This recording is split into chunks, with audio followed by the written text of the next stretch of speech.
As a young citizen of India, armed with technology, knowledge, and love for my nation, with a vision of transforming India into a developed nation, I am joining Shobhit University.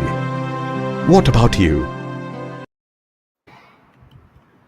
Very good morning to all the participants from India and abroad. Shobhit Institute of Engineering and Technology Meerut, deemed to be university, and its centers of excellence, Center for Informatics Development Solutions and Application, and Center for Industry 4.0 Technology Studies and Application, in association with African Asian Rural Development Organization, ARDO, New Delhi, organize this weekly webinar series, international webinar series on open source digital technologies towards self-reliant India, Atmanirbhar Bharat. Today is the 87th edition of the webinar series. 13th August 2022. This webinar is being held on every Saturday at 11:30 a.m. to 1 p.m. Indian Standard Time.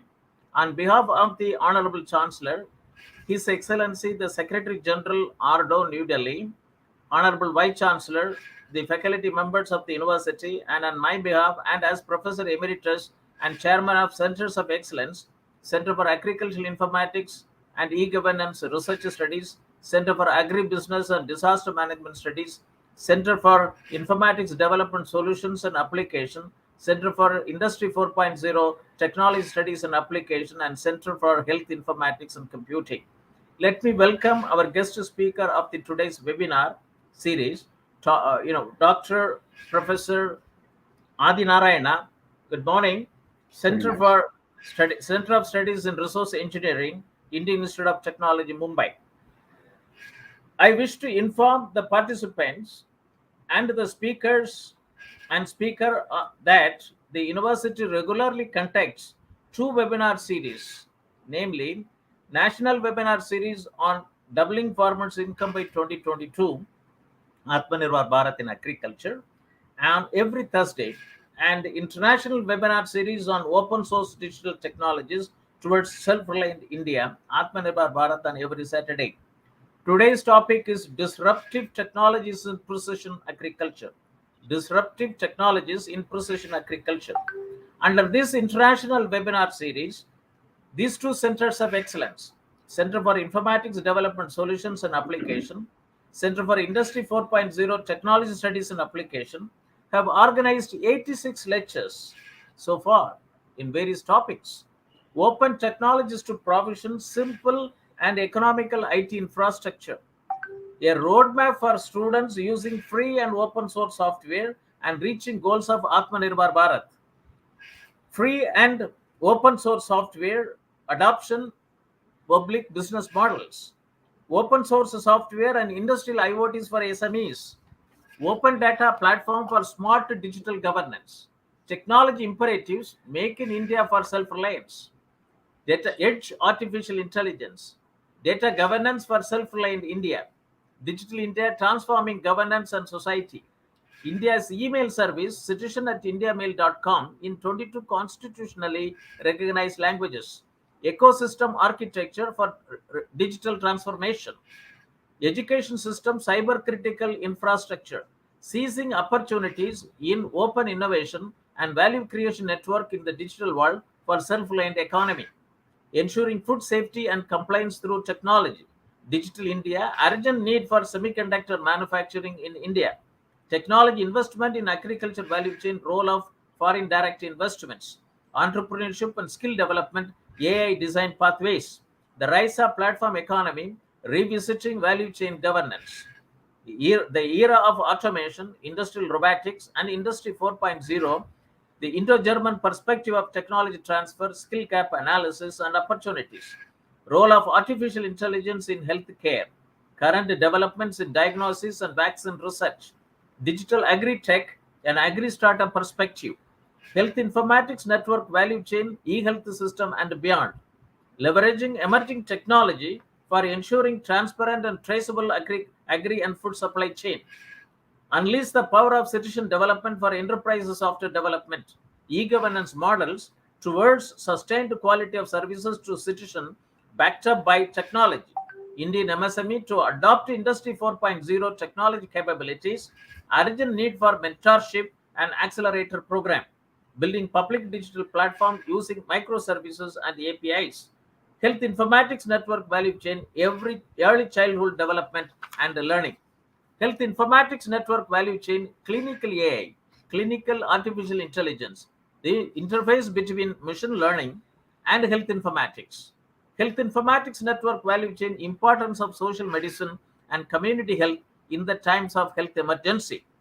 Gravity filter, a simple low-cost solution to the drinking water treatment in rural India. Open source GovTech startups empowering growth with automation. Digital transformation in small enterprises and small businesses of India, challenges and opportunities. National Digital Twin Program, need for a robust geospatial infrastructure. Industry 4.0 in MSMEs, benefits of indigenously developed CollabCAD from National Informatics Center. Mass serialization and anti-counterfeiting solutions to fight illicit trade. Cybersecurity, risk, challenges and solutions. Intelligence approach to reduce cyber risk. New Internet IPv6 root server towards Atmanirbhar Connected Bharat. India startup, reflections and possible policy intervention needed for scaling up to Gram Panchayats level. Blockchain and crypto for digital assets platform, pathway for global trade. Robot as a service, leverage technology to solve enterprise challenges. Space startups, connecting to international markets with emerging business models. Enabling technologies for future vision. Vivekananda Secondary Education and Skills Development Mega Project, its potential impact on rural entrepreneurship and the rural economy in India. The Sports Grail, a digital sports media platform, prospects of Indian sports industry sustainability model at global level. Pharma 4.0, Industry 4.0 applications to pharmaceutical manufacturing, path to a digital transformation. Accelerate and scale non-linear growth through partner ecosystems. Technological renaissance and the human capital, a perspective. Health informatics network value chain, medical outreach, challenges versus potential. Beyond COVID-19, revitalizing micro and small enterprises. Project management essentials, launchpad for future CEOs and startups founders and beyond.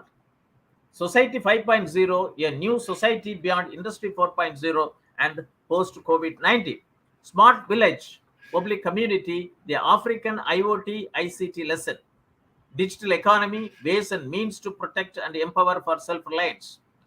Pragmatic ways for Atmanirbhar Bharat, democratization of essential services by using sustainable energy as a catalyst. Transforming India through relevant education and vocational training.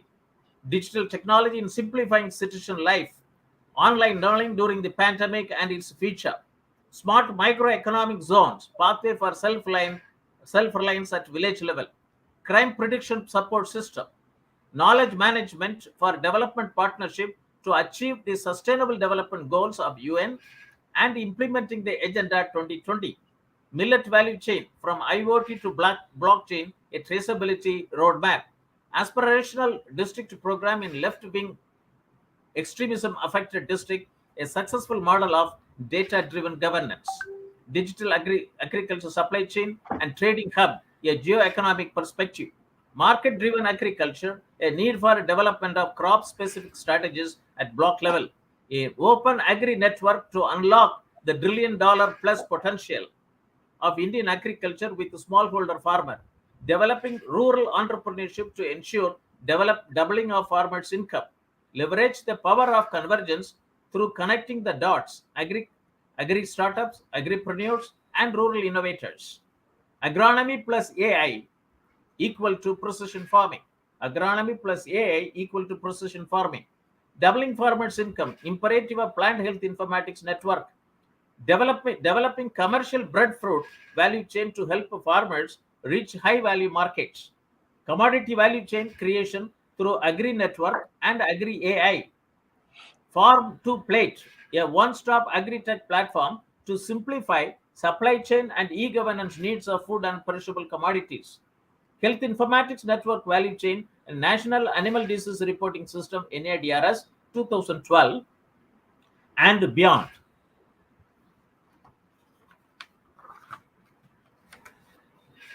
AI, artificial intelligence, and metaverse, frontiers in workspace, coconut value chain challenge, transforming into opportunities, coffee informatics value chain, facilitating smallholder coffee farmers into business, health informatics network value chain, building of one health ecosystem, role of digital architecture, diversification of fisheries resources management, and its challenges in Bangladesh, data mining and digital agriculture, drone technology ecosystems, empowering smallholder farmers in India, fisheries informatics network value chain, business plan for fisheries cooperatives to attract investors, making urbanization work for the poor through new technologies. Today is the 87th edition of this very important webinar series. We'll have the talk by Professor Adinarayana, Center of Studies in Resource Engineering, Indian Institute of Technology, Bombay, President Asia Pacific Federation for Information Technology, Tokyo, and President Indian Society of Agriculture and Information Technology, Dharwad, on a very important topic, disruptive technologies in precision agriculture. Dear participants, please note the key words: disruptive technology, precision agriculture. It's very important. Atmanirbhar Bharat is the road ahead. It is the vision of our Honorable Prime Minister, Shri Narendra Modi, of making India a self-reliant nation rested on 5 I's: intent, inclusion, investment, infrastructure, and innovation, and based on 5 pillars: quantum jump in economy, infrastructure, one that represents modern India, system 21st century technology driven, vibrant demography, demand whereby the strength of our demand and supply chain should be utilized to full capacity. Digital India program aims to transform India into a knowledge-based economy and a digitally empowered society. And according to NASCOM, India's IT sector is set to become a US dollar 227 billion industry by financial year 2022, registering a 15.5% growth, which is the highest in over a decade. On 20th February 2019, the Ministry of Electronics and Information Technology published a report titled India's $1 trillion Digital Opportunity in collaboration with McKinsey and Company. This report identified about 30 digital themes, if scaled up nationally, can accelerate India's progress in 9 key areas. Digital world, the rise of platform economy is the platform economy is the tendency for commerce to increasingly move towards and favor digital platform business models. And it is a big opportunity for SMEs and startups. And this economy is emerging. And we need a digital ecosystem, which is essential for digital transformation in the digital world.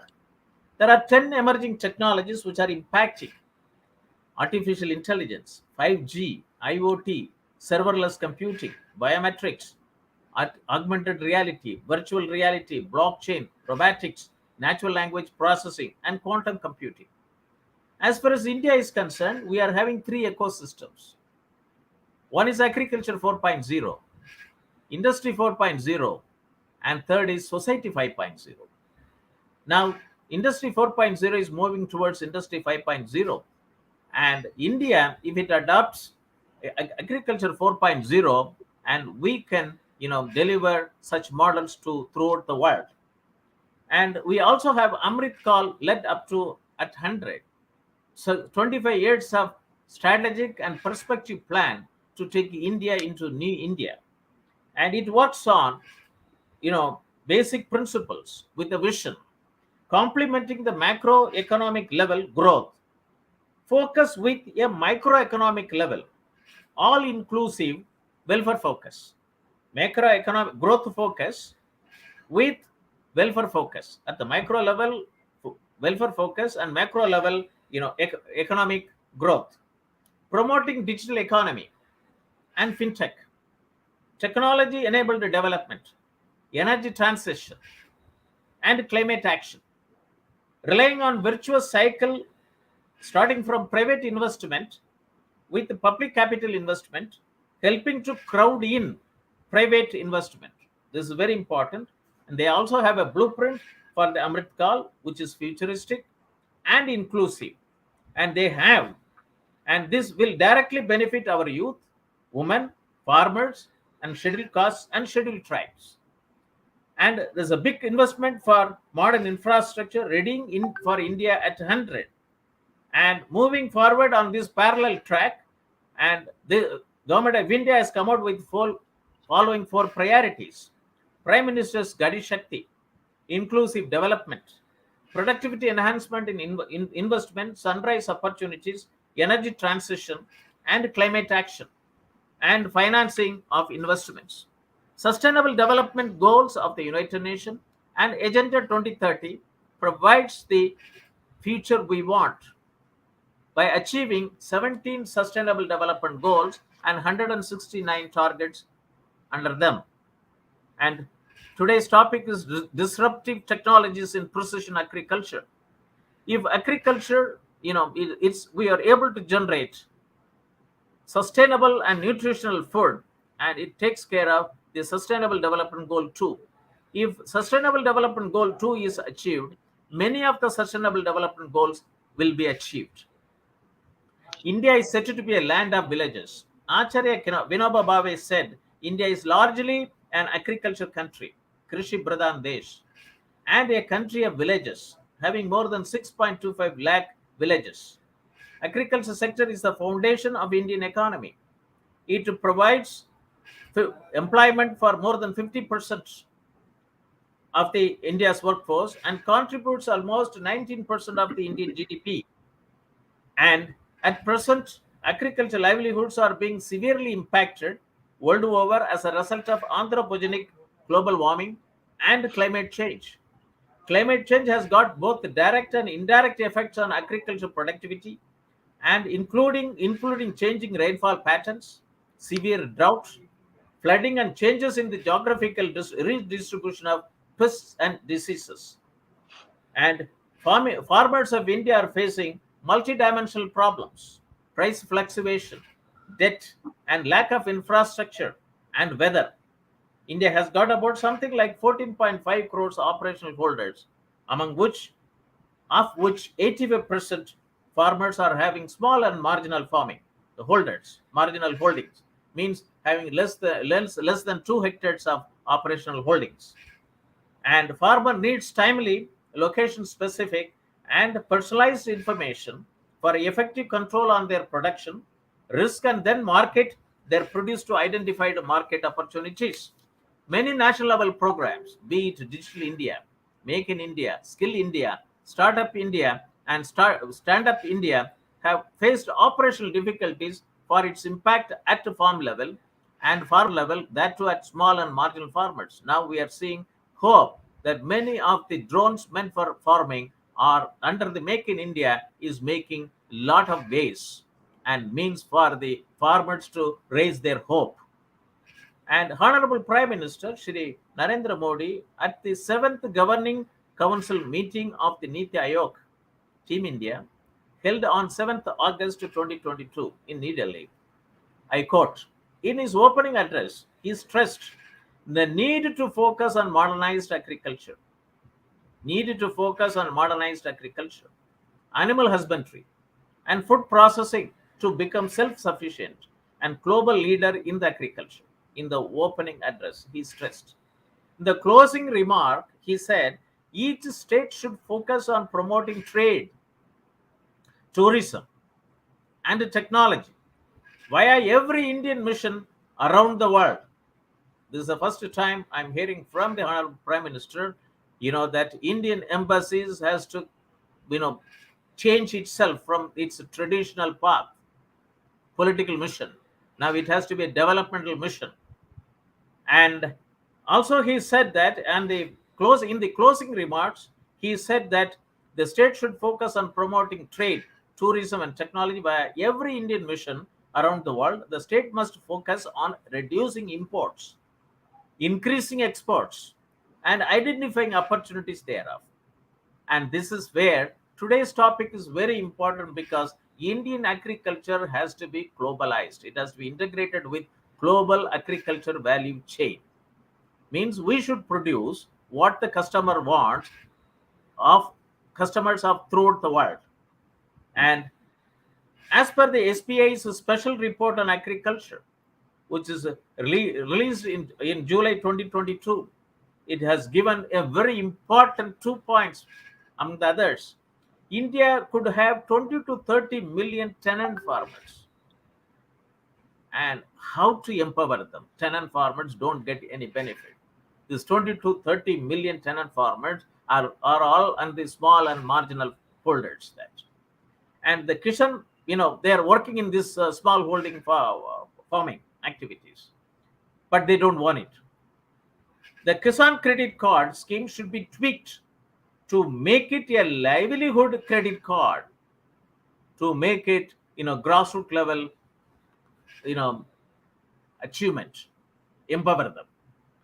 Reforms towards digitalization of agriculture system. I would like to quote from the report of the Doubling Farmers' Income by 2022, report 2018. This is popularly called as this Ashok Dalwai Committee report. I was closely associated with this report, volume 11 and volume 12B, as a group leader. And volume 12B is on digital technology in agriculture. Volume 11 is on empowering farmer through extension and knowledge dissemination. Even though volume 12 is on science and technology for doubling farmers' income, but the digital technology in agriculture, the chairman of the committee was kind enough to put it as volume 12B.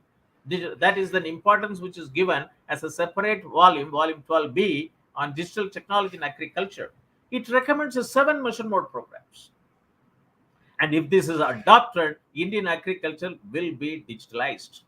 And it is the responsibility of all agricultural university, higher education learning institutes, 4,000 engineering colleges, and 1,500 deemed universities and universities, IITs, NITs, and so on and so forth. Number one, digitalized agriculture. Digital technology and innovation in agriculture, Digital India, Make in India, Skill India, Startup India programs for transformational reforms in agriculture sector through 3 categories: smart irrigated farming, smart tribal farming, and smart rainfed farming. Digitalized agromet advisories and agriculture risk management solution. Digitalized agriculture resources information system and micro level planning for achieving smart village and smart farming. Digitalized value chain for about 400 agriculture commodities. Digitalized access to inputs, technology, knowledge, skill, agricultural finance, credit, marketing, and agribusiness management to farmers. Digitalized integrated land and water management systems, per drop more crop, and digitalized farm health management for reduction of farmers' loss. And this is an it is an it is a these are all the 7 recommendations for adopting digitalization, digital technology in agriculture. And digital for this report also talks about networking of cooperative societies and automation of each cooperative society, e-cooperative society, for to facilitate governance and operational efficiency in the cooperative sector. Is good for rural India. We have 1 lakh primary agriculture cooperative societies, 22,000 primary fisher cooperative societies, 1.5 lakh dairy cooperative societies, to name. Why is what is disruptive technology? What is disruptive technology? Let me inform the audience. Disruptive technology is an innovation that significantly alters the way that consumers, industries, or business operate.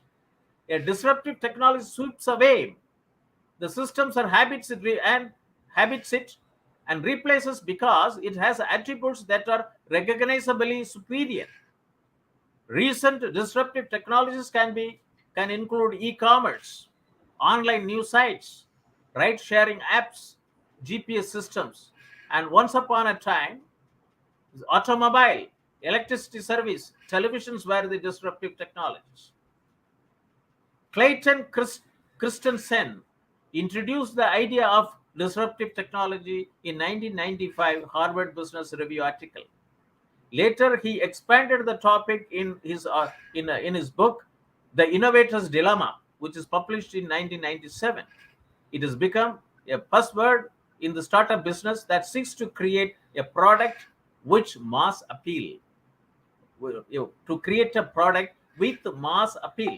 In business theory, disruptive innovation is innovation that creates a new market and value network, creates a new market and value network, and enters at the bottom of an existing market and eventually displaces established market leading firms, products, and alliances. What is the potential of disruptive technology? Risk-taking companies may recognize the potential of disruptive technology in their own operations and target new markets that can incorporate it into their business processes. These are the innovators of the technology adoption life cycle. Other companies may take a more risk-averse position and adopt an innovation only after seeing how it performs for others. Companies that fail to account for the effects of disruptive technology may find themselves losing market share to competitors that have discovered ways to integrate the technology. Blockchain as an example of disruptive technology. It is a technology behind Bitcoin. Disruptive technologies are not breakthrough technologies that change the whole business landscape. Instead, they are innovative technologies that make products and services more accessible and affordable for their consumers, thereby creating to a much wider consumer base. What is sustainable technology? Sustainable technology refers to the type of innovation that allow business to maintain their current customer base and improve existing products. The new technologies that foster improved product performance are called sustaining technologies. Business mainly focuses on two types of innovation: disruptive innovation and sustaining innovation. Let us turn to agriculture technology. Agriculture technology or agrotechnology, abbreviated as agtech or agritech or agrotech, is the use of technology in agriculture, horticulture, and aquaculture with the aim of improving yield, efficiency, and profitability. Agriculture technology can be products, services, or applications derived from agriculture that improves various input or output process. Advances in agriculture science, agronomy, and agricultural engineering have led to applied developments in agriculture technology. This I quote from Wikipedia. In the first decades of 21st century, information age technologies have been increasingly applied to agriculture. Agricultural robots, agricultural drones, and driverless tractors have found regular use on farms, while digital agriculture and precision agriculture make use of extensive data collection and computation to improve farm efficiency. Precision agriculture includes such areas as precision beekeeping, precision livestock farming, and precision viticulture. Agriculture innovation trends into 2021 are yield monitoring and estimation, farm management platforms, utilization of drones, IoTs in farming, smart agriculture missions, water management, packaging, eco-friendly plant production products. Agriculture is an excellent example of an industry that undergoes a significant technological transformation in recent years. Precision agriculture, which uses drones, sensors, big data, environmental control, farm management software, smart packaging, and other technologies, has taken a giant leap in the digital area. Involvement of all these technologies innovating in agriculture rapidly. There are five cutting-edge agriculture technology and techniques that are transforming agriculture around the world: drones, driverless tractors, blockchain technology in farming and agriculture, vertical farming, urban agriculture, genetic modification is now, CRISPR-Cas9 is now being used by scientists to perform genomic surgeries. It means that we have achieved green revolution. We have seen green revolution, GREEN technology revolution. Now we are undergoing green revolution, GRIN revolution. G denotes to genomics, R denotes to robotics, I denotes to informatics, and N denotes to nanotechnology. So green technology, green revolution is now bringing in, agriculture technology to the forefront to benefit 14.5 crores operational holders in India. From the advancements in precision agriculture to farm automation, genetics, and water management technology, innovations in agriculture technology provides the means for smarter, safer, more productivity farmings. Widespread adoption of precision agriculture and indoor farming in recent years fuels IoT growth in farming. Access to site-specific information, weather forecast, and yield protection empower proactive approaches to farming. Innovation is impacting every corner of agriculture. That's very important. And sustainable food production systems for self-reliant and climate-resilient agriculture requires sustainable food production systems for self-reliant and climate-resilient agriculture requires intensive application of science and technology within a well-defined framework to adopt strategic use of digital technology in farming systems life cycle through 7 doubling farmers' income by 2022 mission mode programs. Detailed in the chapter 10 of the Ashok Dalwai Committee on Doubling Farmers' Income by 2022 report 2018 in a time-bound manner. In a time-bound manner for the benefit of more than 14.5 crore operational farm holders in India. To achieve this, agricultural informatics program is required to be introduced in higher education, like agriculture economics and agriculture statistics, so as to bridge the ever-increasing development gaps in human resources for realizing the hidden potential of Indian agrarian economy through digital technology in agriculture informatics program. This is where Shobhit Institute of Engineering and Technology have established 5 centers of excellence. One is Center for Agricultural Informatics and E-Governance Research Studies, which launched MTech in Agricultural Informatics program, BTech in Agricultural Informatics program, PG Diploma in Agricultural Informatics program, and a Diploma in Agricultural Informatics program to train BS Agriculture graduates, engineering graduates, and postgraduate non-engineering postgraduate students to use IT in agriculture to get back to agriculture as a preferred option. And evolving and this is where India needs about 1 lakh agricultural informatics professionals. And disruptive technologies in agriculture and food value chain has got enormous applications, enormous. And we need a concentrated action by government to adopt the digital technology in agriculture as recommended by the Ashok Dalwai Committee report. Adopt concerted and concentrated action by governments, adoption by private sector, last mile outreach. We have to reach the 14.5 crores operational holders and other stakeholders in the agriculture value chain. Center for Agribusiness Management and Disaster Management Studies, which offers MBA in agriculture, business management in various agriculture value chain from the Shobhit Institute of Engineering Technology. The agriculture sector in India needs a massive push to reach the next stage of development and uplift livelihoods of around 10.5 crore operational holders and 25 lakh MSMEs units. 25 lakh MSME units in the agriculture and food processing sector that are dependent upon.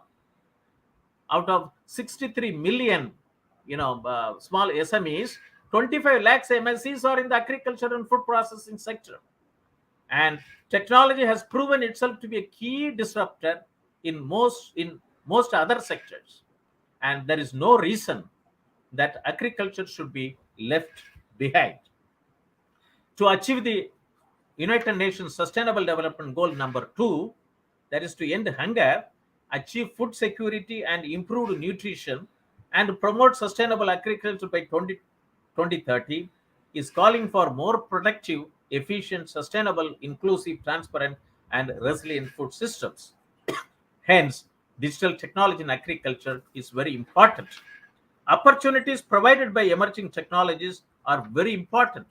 It offers us the opportunity to rethink the supply chain and help tackle the challenges all along the levels of the chain that uses of innovative solutions. Precision farming, a technology solution to global agriculture woes. problems. Precision farming, precision agriculture, a technological solution to global agriculture problems. And precision agriculture is a farm management concept based on observing, measuring, and responding to inter and intra-field variability in crops. And with this background, let us now turn to the address by our guest speaker, Professor Adinarayana, Center of Studies in Resource Engineering, Indian Institute of Technology, Mumbai, on the very important topic, disruptive technologies in precision agriculture. Today's topic will motivate and galvanize the participants. Watching our telecast through facebook.com/Shobhit University, India, youtube.com and youtube.com/Shobhit University in, or linkedin.com/company/Shobhit-University. Let us unlock the opportunities in India at the earliest. Let me introduce the guest speaker to the audience, Mr. Manish. Professor Adinarayana is an institute chair professor at IIT Bombay and has been working in the field of agroinformatics for the last 36 years. He is team leader, project investigator for various national and international interdisciplinary R&D projects. He is also the president of Japan-based Asia Pacific Federation for Information Technology, as well as Dharwad-based Indian Society of Agriculture Information Technology, INSAIT. He was visiting adjunct associate faculty members at the University of Bonn, Ashton, Tokyo, and Edith Cowan universities. He is also advisory expert and board member of several academic research industry organizations. Professor Adinarayana has published more than 100 research papers in top international journals and supervised more than 30 MTechs and 12 PhD students in the field of agroinformatics. He is a co-author of a Springer book, Data Sciences in Agriculture and Natural Resource Management. With this, I welcome Professor J. Adinarayana to the international webinar series on open source digital technology for self-reliant India to talk on the topic disruptive technologies in precision agriculture. Over to you, sir. Thank you. Okay. Thank you, Professor Moni. Thanks for a nice introduction and kind words. I've been interacting with you for a long time.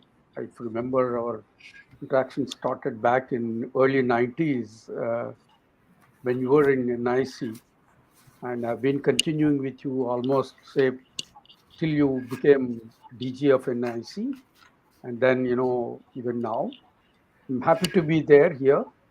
And yeah, you made my talk quite easier for me because you already given fantastic background about why we should go for these digital technologies and why, particularly in agriculture now, and the kind of importance this subject has, the grand challenge areas that it has, and the kind of the push given by the government. I think it's us to take it forward, and it's us to see that these technologies are used in the rural system so that we can bring back that glory that what we had. I'm happy to listen to you and your green technologies to green technology, GRIN. I think that sounds well, and definitely these are the ones which really matters a lot. When I joined in IIT Bombay way back in 1986, I used to go after the engineers to see whether we can collaborate and then bring out new innovative systems and science and engineering systems. It's now my turn for them to come to me. That's the kind of development I'm seeing it. That's the kind of the importance the biosystems are being given by the engineers. I think that's a very good sign, and a lot of improvement is taking place. And definitely agriculture is going to have a big future, as you said. Let's hope that our young minds who are attending this will get motivated, as you said, I'll do some one drop in the ocean, whatever is possible to me to motivate these young minds. I'm very, very happy, Dr. Moni, to be associated with your international webinar series. Before I actually start my lecture, I'll share my screen. Please let me know in case if it is visible, uh, audible also.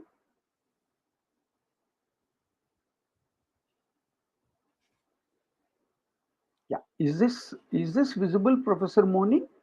Yeah. Hello. Visible. It is visible. Visible. Okay, fine. How about my audio? Is also fine? Fine. Very nice. Very nice. Great. Yeah. Friends, as I said, I'm very happy to be associated with this international webinar series, and I'm also very happy to share with you some of our science and engineering open solutions in the agriculture sector. I mean, gone are the days when we think the agriculture is only with the agriculturists, and gone are the days any subject you take, there is an interdisciplinarity. There is no doubt about that. That is the advantage. I have it when I work in an institute like IIT, when I work like as the interdisciplinary center called Center of Studies in Resources Engineering. So I collaborate, I put my part into these agriculture systems, and I will take the part on engineering aspects of the computer science, civil engineering, electronics, and things like that from my colleagues in IIT Bombay. Uh, as I said, when I'm talking about the interdisciplinarity, I need to collaborate with the people, not only from IIT Bombay, but also from other institutes. Take, for example, on the left-hand side, we have national collaborators right from ISRO, ICR, to National Institute of Rural Development and local agriculture universities. And the international collaborators, I'm fortunate to collaborate with quite a few institutes across the globe, and particularly my interactions are, from East Japan, and the West is US, and of course I do have good collaborations from the European community. I'm also, as Professor Moni said, I'm associated with this Asia Pacific Federation for IT in Agriculture, and also the Indian Society of Agriculture Informatics. That actually has given me a lot of opportunities to gain the knowledge, not associated with the institutes, but also gain the knowledge. I'm still a student like you. There is no what call it's an evolving subject. It's an evolving the discipline. So we need to be on toes and then try to get as much knowledge as possible. Thank you very much for giving me this opportunity, and then I will just go to some of the experiences or insights that I can give you through my slides. Friends, if you see, we have both economic and ecological sustainability. That's the crux, that's the challenge that we have it.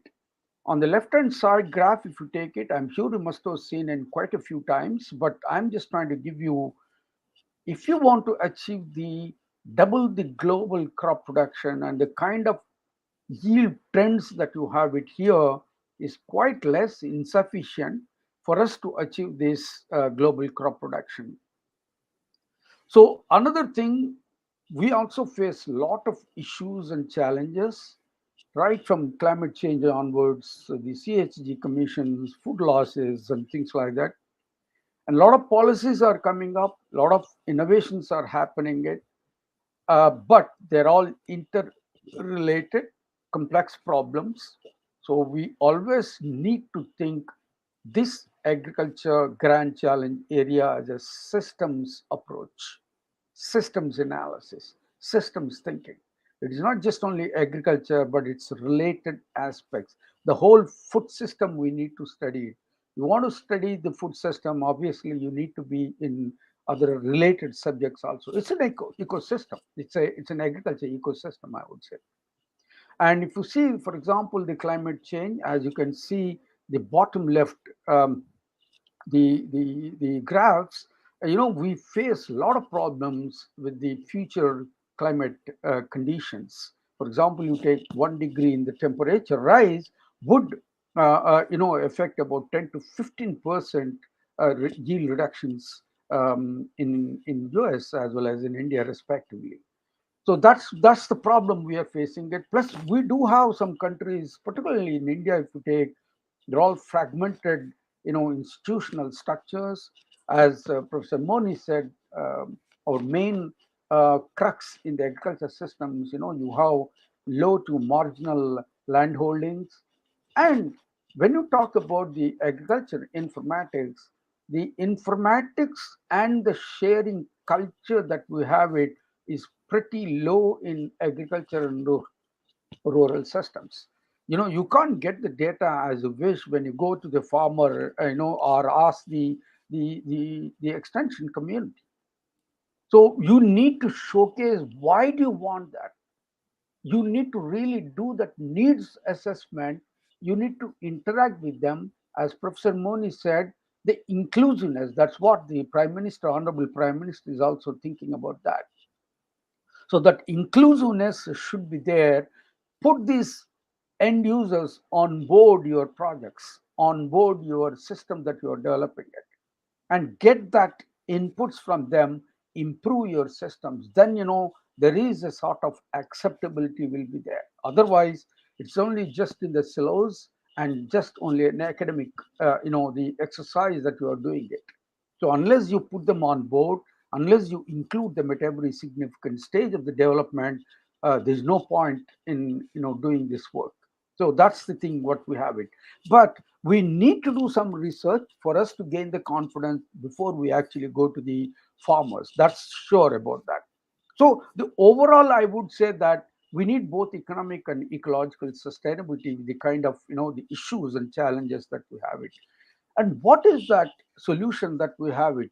Is it an inseparable one, which are ingrained, both agriculture and technology? When these two meet each other, there is a chance for us to achieve the goals. There is chance for us to improve these cultures and things like that, right? Now, as Professor Moni said, there's a paradigm shift from uniform, the chemistry or, the engineering based systems, which are unsustainable, but we have seen the effect of green revolution now, to optimization of the inputs, which are sustainable, environmental friendly, and things like that. So that's the thing which we are actually now going towards. Now, as you may be knowing it, when you talk about the precision agriculture, as I said, optimization of the inputs. Not only that, you're actually adding them at right time, place, and amount, and in a right manner, right?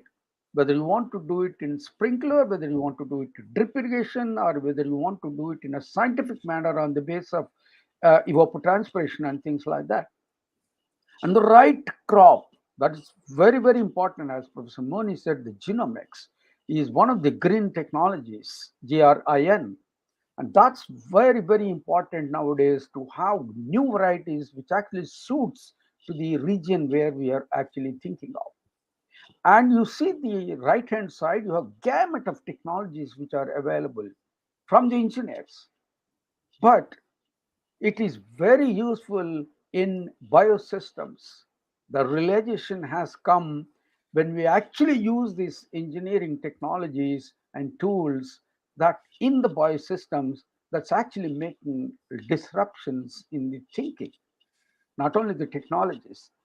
As you can see in the graph, there's a huge development in the precision agriculture. The number of publications, if you see in the precision agriculture, is enormous, is actually growing enormously.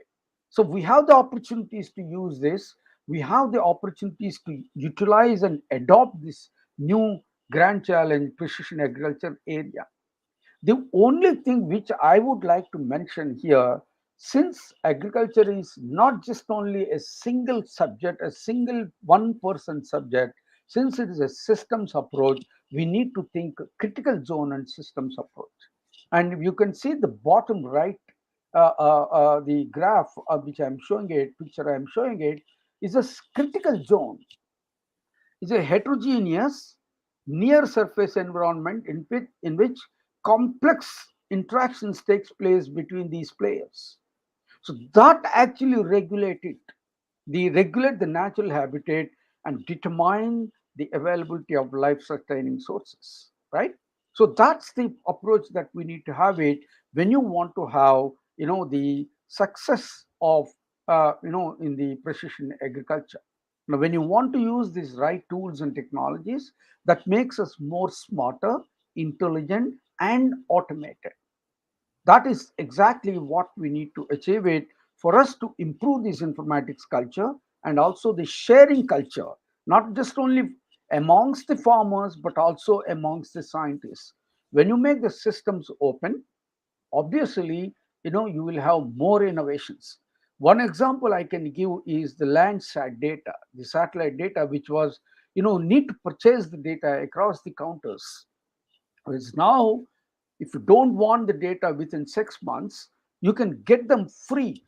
Now, the Lancet claims it is being used by lakhs and lakhs of people, and more innovations are coming using their own data. So they proclaim that Landsat is the one which is actually making more innovations. So that's the open policies that we have it in some countries. We are no less than that. Our government is thinking seriously about making this data open, making these systems open, right? So that's the one which I would like to mention here. Now, if you take the precision agriculture cycle, it is actually three sub-modules to have it. You need to assimilate the data, you need to interpret the data, and adopt the technologies, the corrective measures, interventions that you are taking it. So it's an AIA model.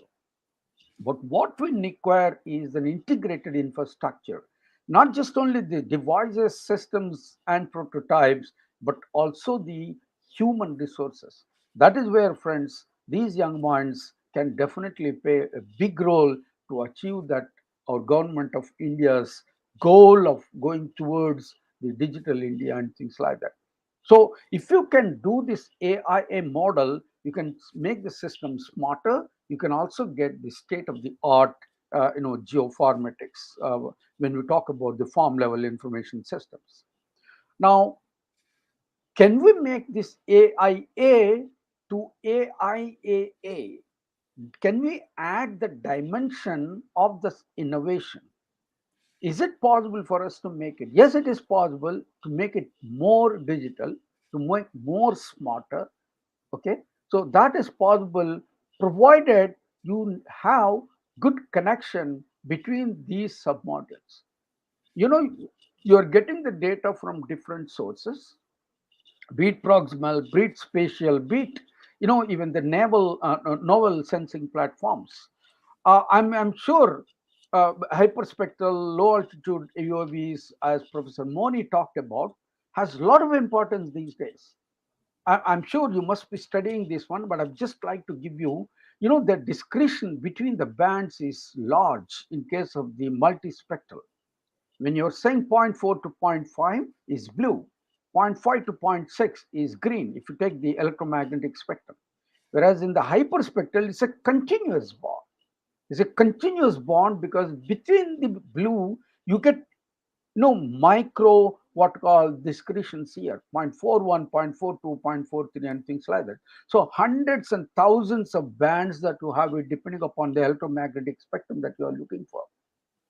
The spectroscopy is very, very important for us to get more and more innovations. For example, if you use the drone data, which has this architectural information, which is not there in other spatial systems, that importance that you have it, if you take this, the UAV data, apart from spatial and spectral resolution, you also have this what to call the architectural information of the crop, which is helping us to understand many new parameters here, right? So that is one thing which you can think of it using these novel sensing platforms.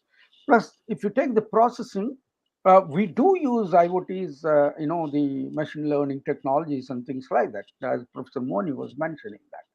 These are some of the tools which are really making a lot of disruption, not only in agriculture, but in other fields too. Another thing which is important as far as to get more knowledge discovery or data discovery is the interoperability. When you have the assimilation of this data from various platforms, we need to see that these systems talk to each other. That's possible only when we take the open data standards, which are free. You can download that, you can use that, so that you can make the systems talk to each other, you can make the systems interoperable, you can get more knowledge and data. So that's the advantage you have it. Now, another important thing, not only connecting these submodules like generation, processing, modeling, and dissemination, but if we can have a disruptive loop, or I would say this reinforcement learning loop, if we can have it, that makes us more disruptions, friends. This is exactly I was trying to bring out why we should have this disruptive loop. Okay, for example, you take this one. Do you want to have the point data, or do you want to have the spatial data, or do you want to use this upscaling and downscaling models, interpretations, and things like that? So that is one thing we can think of it if you can have this disruptive loop. The other one which is important, you don't need to develop a new model, which takes hell of a time for us to get the new models. For example, you take this ML-CAN model, multi-layer canopy model, a eco-hydrological model, which doesn't take into consideration of the agriculture in this important eco-hydrological model. So can we add some of this? One of my PhD student is working on this, adding water and nitrogen management strategies, which are very important as well as the climate change is concerned. Now, that is where we added these two modules. We are now calling it as ML-CAN Ag. So ML-CAN Ag will take into consideration of these new sub-modules like water and nitrogen, adaptability by the crop. That is making some disruption now. One example I'm giving it, this disruption is possible. Novel cross-domain, friends, is another example I would say that. There is a disease called gamosis, which is happening in the citrus crops in Nagpur region. The earlier people used to go for this crop. Even now people are going it, I'm not saying that. But people used to add a lot of water to this plant. Now, after a while, they have discovered that there is a disease called gamosis, which comes from Phytophthora, what called pathogen, which is a water-loving but soil-borne. When you add water, it gets activated, goes into the root and goes into the plant, and ultimately it becomes, it eats the nitrogen, it eats the the plant sap and things like that, and making the plant yellow and making the plant die after a while. So that is what is being. There is a triangle here. There is a host, there is a pathogen, and there is a conducive, atmosphere or environment. When you want to deal this, you need to have a cross-domain, the knowledge. So you need to have a system which can regulate the water, a system which can regulate this disease. It is not just only the agriculturists can do that, but can understand water resources guy and the electronic engineers which can give you the sensors which can reduce this, or regulate this disease and things like that. I'm just giving you one example. I want you to just think about this very seriously, having, connectivity, having this, the reinforcement learning loops between the submodules. So that makes us more easier for us to transfer and generate the knowledge so that we can give ahead of information. This is where the AI is really helping us. This is where our ontology is also helping us in this regard. So that is what is happening, friends. We need to really think about seriously to see that whether we can make use of these systems in our agriculture. As Professor Moni said, agriculture is no exception, which I also taken from McKinsey and Company way back in 2015. But there is a lot of improvement. There are a lot of additional, innovations are happening. It, as Professor Moni mentioned, the conventional, the innovations or technologies are already having the marketplace. So there's no much innovations are taking place.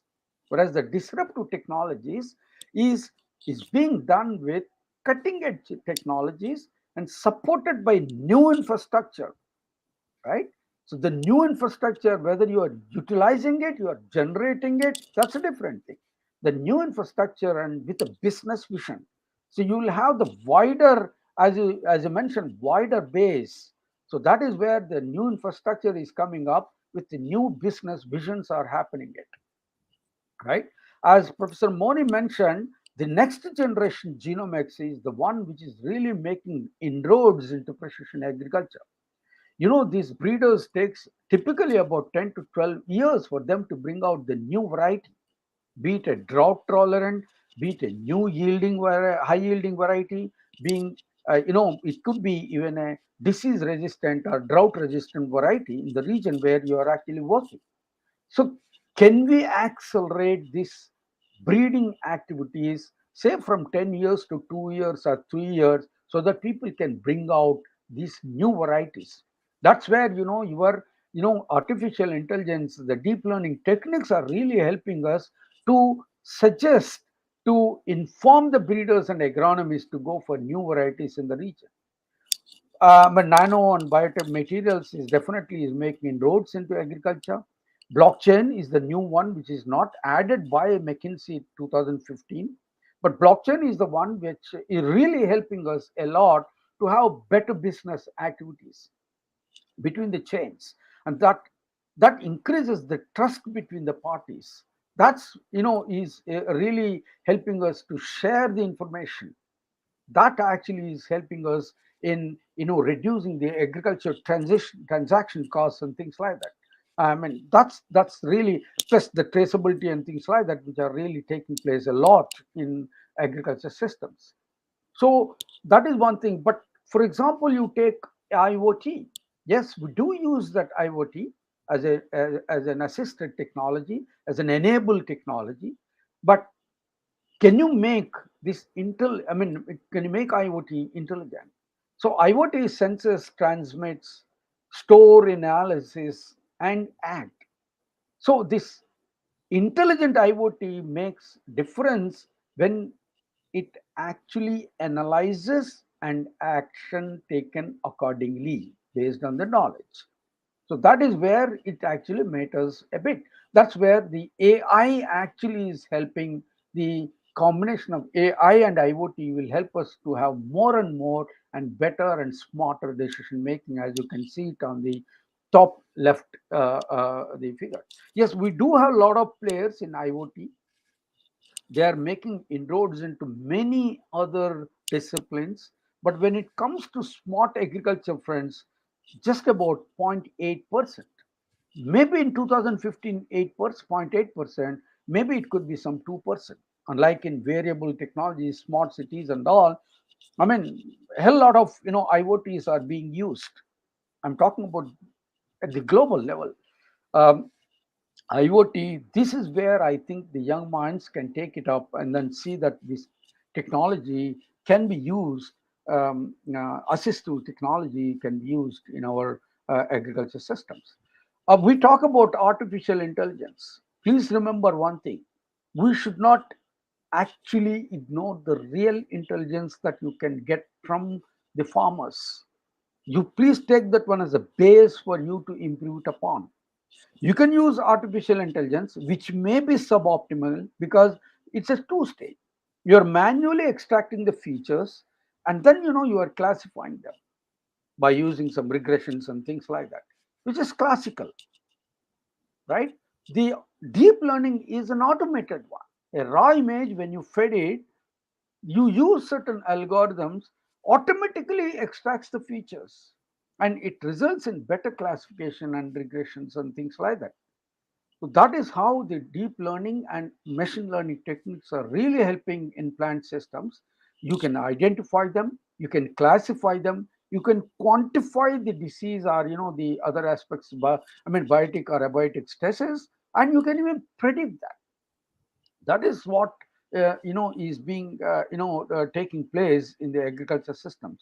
It is not just for buzzword, or it is not just for fascinating reason that we should use the agro artificial intelligence, but for the sake of using this one to bring more and hidden knowledge that is missing otherwise if you don't use that. That's the reason why we should use that. Please remember, smart agriculture, digital agriculture is not just only about machine learning or IoT or even other assistive technologies and things like that. My intention of telling this one is, yes, we should use that, but the conventional methods of analytics and sensing has low innovations. You cannot understand the underlying interactions which are taking place. That's where the we should use these new technologies and tools. Only thing is, yeah, I agree, we need to have this integrated infrastructure. In the back of the mind, we always feel that, can we make these systems open? Can you make this system cost effective? Can you make these systems cheaper? That is what we are attempting, friends. I'll come to that little later. With the systems approach, not just only agriculture as a separate subject, water as a separate subject, we need to really come together to see the science, engineering, domain, and IT can come together to utilize these technologies in an integrated manner to make the system smarter, automize, and things like that. That's exactly what's happening in disruptive technologies, utility of disruptive technologies in agriculture. One of the projects that we have, as Professor Moni talked about, is the inclusiveness. Now, one of the project what we have is from ITRA, Information Technology Research Academy, from Ministry of Electronics and Information Technology. So this department, DIT, Department of Electronics and Information Technology, has Media Lab Asia is the one which is not existing. It is also known as Digital India Corporation now. They have a scheme called ITRA, Information Technology Research Academy. One of the domains is water.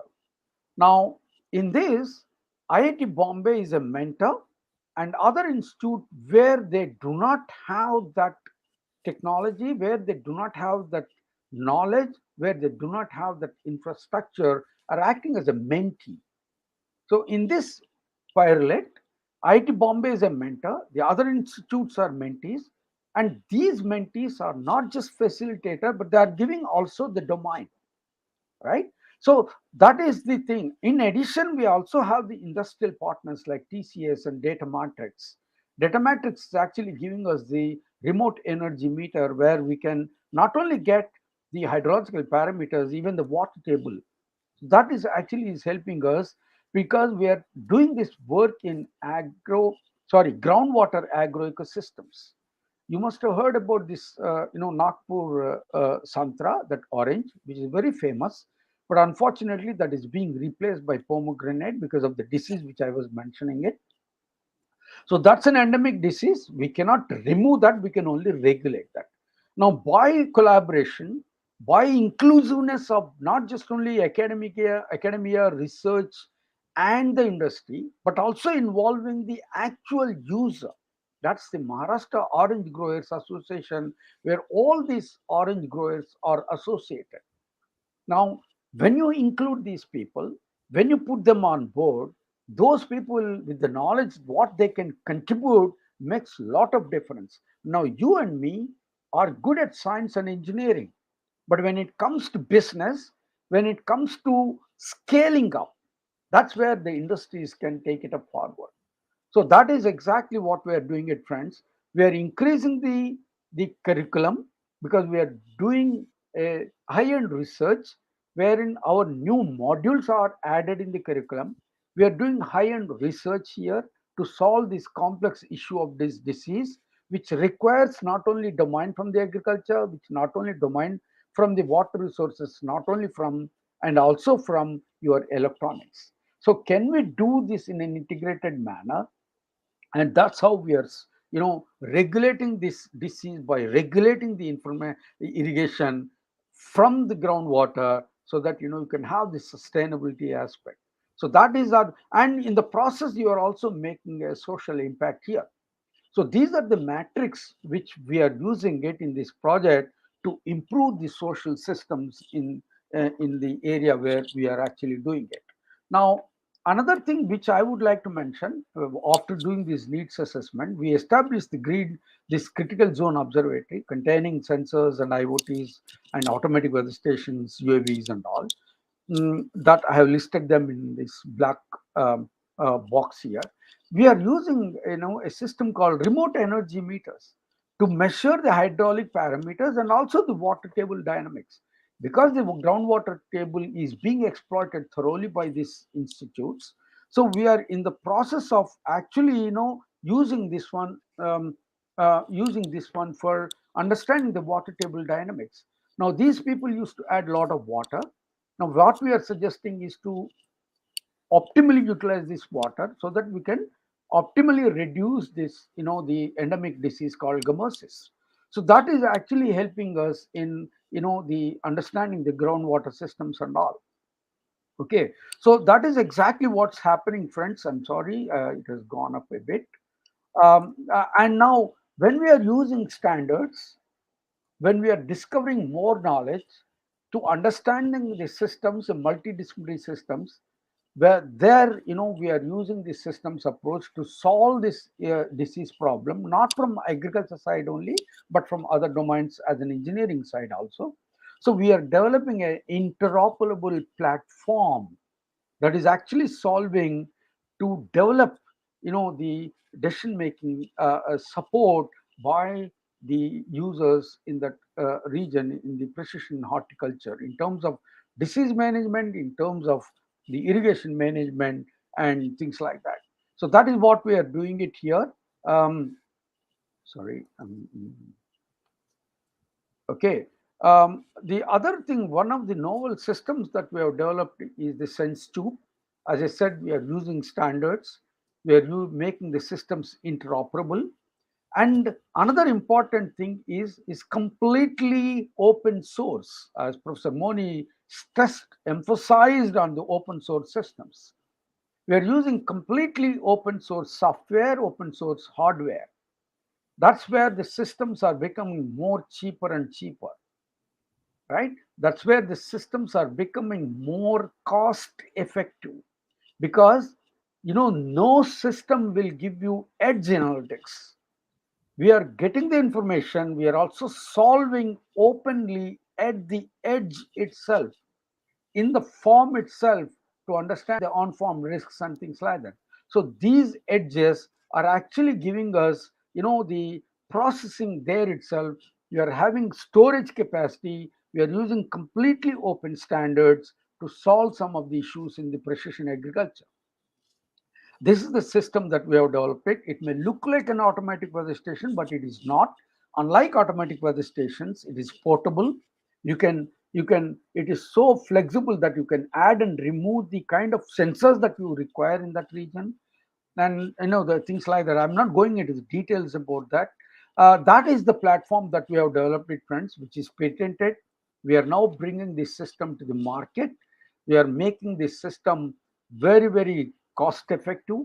And when you go across these sensors and wireless sensors and IoT vendors, they talk in terms of lakhs, but we are now talking in terms of thousands.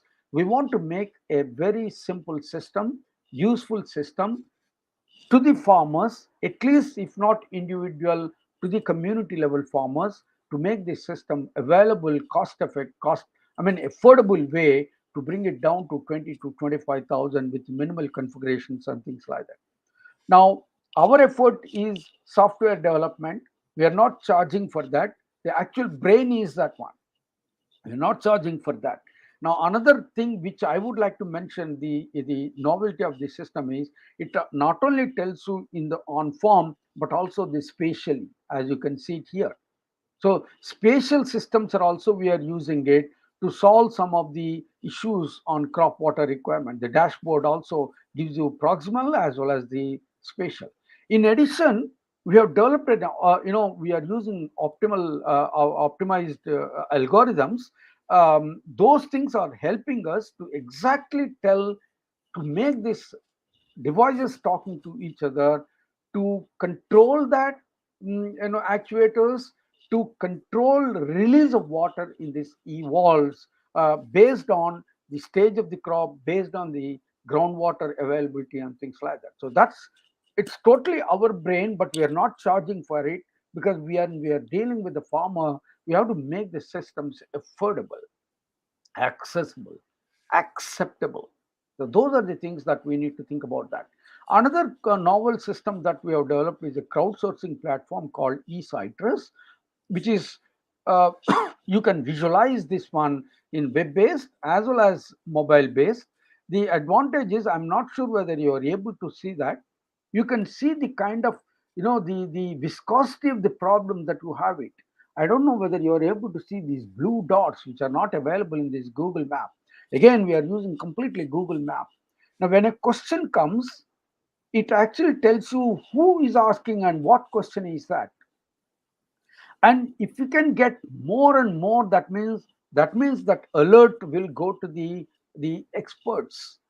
If expert is not available, it is so intelligent that it actually grabs the keywords and then give you the solution. So this crowdsourcing platform will use both web-based as well as mobile-based, as intelligent to give you the statistics from where it is coming, who is asking and things like that, what is the major problem in that area or specific problem. This, this personalized advisory services are very important when you tackle these agriculture systems. So that is what we are doing it, friends. It helps with or without experts. We are using some text data mining and things like that. So these are the two novel systems that we have done. Now, when you are dealing with the agriculture people, we need to think about giving them in local language, be it in Hindi or Marathi, Telugu, Tamil, and things like that. So when we are doing it in Amaravati, in Maharashtra, we are giving this alert and even notifications because we are using these standards. So that's what we are doing it, giving them in local language. This, this they can see it in their own mobile. The mobile app, I am showing it here. So this is one thing we are doing it. Second project, what we have, Professor Moni, please let me know in case if I'm exceeding the limit of the time, so that I can, No. It's actually. very important lecture, and Okay. please carry on. Please Yeah, carry thank on. you. Thank you.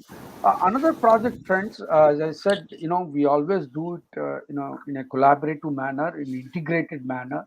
We are using, a project called Indo-Japan project. It's from our own DST as well as from Japan Science and Technology Agency from Japan. Where in local agriculture university in Hyderabad, we are dealing it in semi-arid tropics. Okay, we are trying to develop a data science-based farming support system. um, Multidisciplinary group people are involved, multi institutions are involved. For example, University of Tokyo from the Japan side, and local agriculture university. And for knowledge transfer, we are using IIIT Hyderabad and our own IIT sister organization, Indian Institute of Technology Hyderabad, plus our own IIT Bombay. We are all coming together, and we are using high-end, information and agriculture science domains here to solve some of the issues. Our involvement in this project is on optimal crop management and high performance plant breeding aspects. We are collaborating with all these institutes, taking inputs from different people and trying to establish a joint laboratory so that we can bring out a better knowledge and better decision making tool that we can give it to the farming community. Now, before going to the farming community, friends, we want to do it ourselves in the agriculture farm. That's where we are collaborating with that local agriculture university, not as a facilitator, but also giving the domain knowledge. Uh, we have established this critical zone observatory, and we are doing this experiment in that local agriculture university with three treatments of nitrogen and three treatments of water, which are very important as far as the climate change variables are concerned, these are the two variables which are really going to affect a lot in near future. So we are trying to do crop stress identification and management, that's modeling the at-risk areas within the farm, and also modeling to guide the crop intensification of yield under climate change. So we are collaborating with our partners from Monash University in Australia and Illinois from US. So these are the two. Let me be frank in telling you, friends, not only the faculty from institutes, but we also have multidisciplinary students. I would like to give the credit to my PhD students who has really worked hard, staying there for months together to get the data, to analyze that, and coming here and then developing the systems and doing it in IIT Bombay. So that is what we are doing it. We are using completely as you can see it here. This crop is a maize crop. We are using three different types of irrigation water, that is moderate, limit, and sufficient. Same is the case with nitrogen. That is what generally you see it in the farming systems. We have done it in 2-3 Rabi seasons, 2017 to 18, which is not mentioned here, up to 2019-20, and also we are now currently doing this 21-22 also. So that is what we are doing it in Agriculture University in Hyderabad to tackle the semi-arid tropics. We are taking the drone data as Professor Moni mentioned. The spectroscopy is really making inroads into agriculture. We are taking the drone low orbit, very low orbit data with hyperspectral and RGB and multispectral. We are also doing ground truth, extensive ground truth. The third one is we are also doing it analysis, and to make us, the system more robust, to make our system more validated, we want to gain the confidence. In addition, in our research framework, we also added this, the process-based model to simulate what we are getting it, what we are doing it in the field with the help of this, the ground truth and analysis. Are we going closer to that or not? So that is where we are trying to gain the confidence, to make it more acceptable by our folks in the rural systems. Again, let me tell you very frankly, we are not just doing it, from the science side. We're also applying the logics. We're also applying the mathematics here. That is where we collaborate. This, you take, for example, satellite or drone, or not drone, but satellite data. What you get is the top of the canopy information, particularly when you talk about the leaf area index, which is one of the very important biophysical parameters in agriculture. So that, because we get, the what to call the architectural information of the crop, we are now adding true, leaf area index. So at the top of the canopy, with that angle of the tree, that what we are getting it is actually giving us the true leaf area index, which not only the top of the canopy, even the bottom of the canopy also, that is taken into consideration to get better and true leaf area index. We are also using some, deep learning techniques. I mean, you can say image thresholding based intensity values that we can get from the hyperspectral data, so that we can automatically label them. For example, you might be taking 27 plots here, but when you're talking about a spatial area of acres together, can you label them?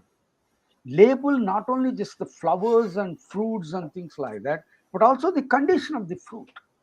Can we label them? So there are some, the labeling techniques are there which are faster. You must have heard about the, the tool called Xylo. That is helping us in, using certain techniques to automatically label them. So that is what we are doing it here in this system, to get that automatic labeling of these tassels, because we are taking this what we call the sorghum crop in this. Now, again, I'm not, again, what I'm saying here is we are trying to develop new indices because we are taking the drone data, we are taking hyperspectral data, and our intention is to gain the confidence, not just for the sake of using the hyperspectral data, but once we get this confidence, new indices, we can extrapolate this one in spatial systems and various other places.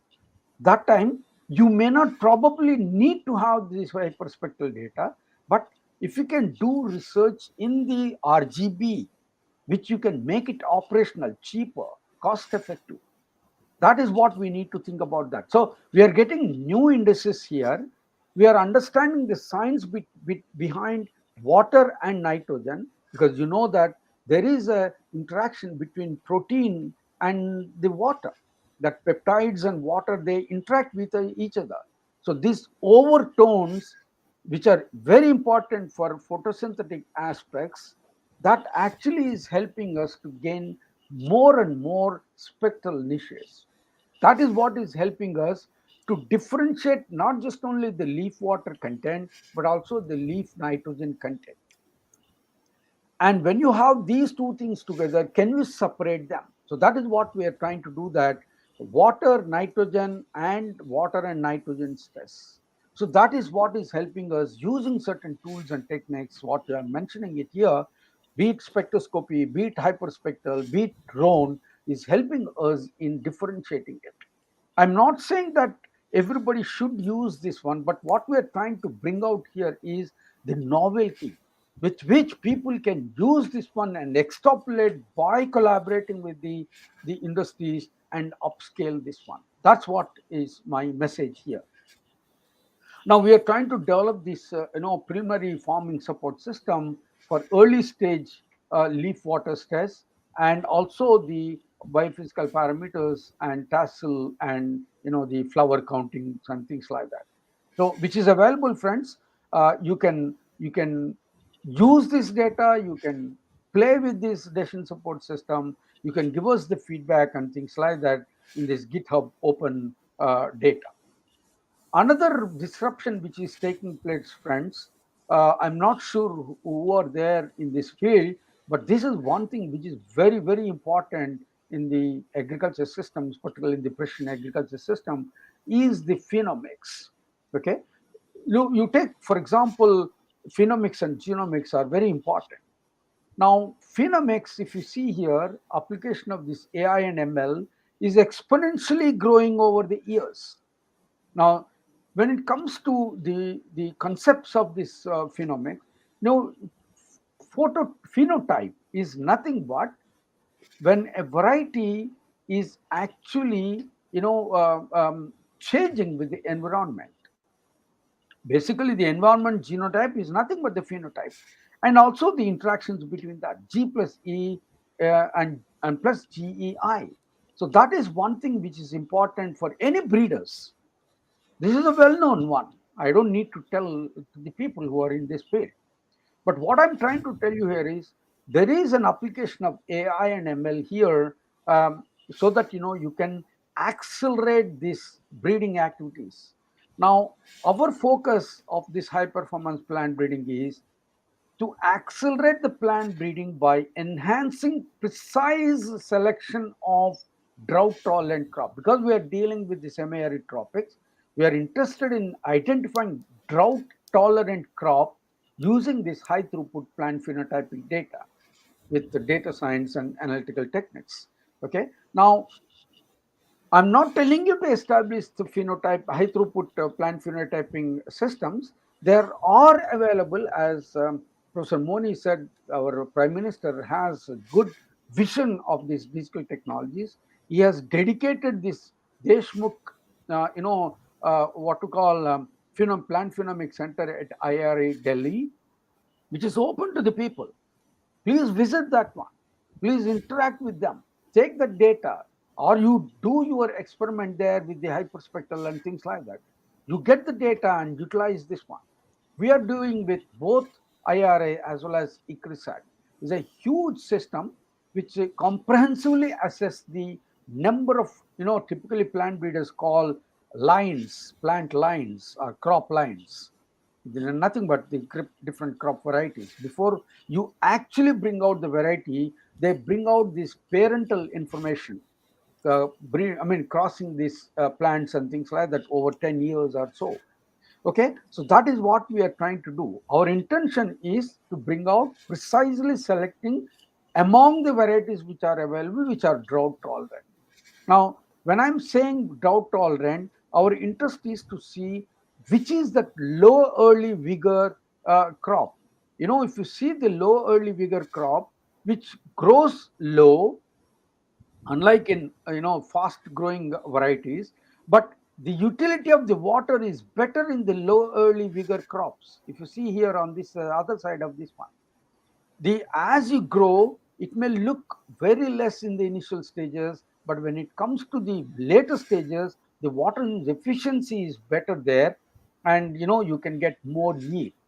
So that is what we are trying to develop this system here.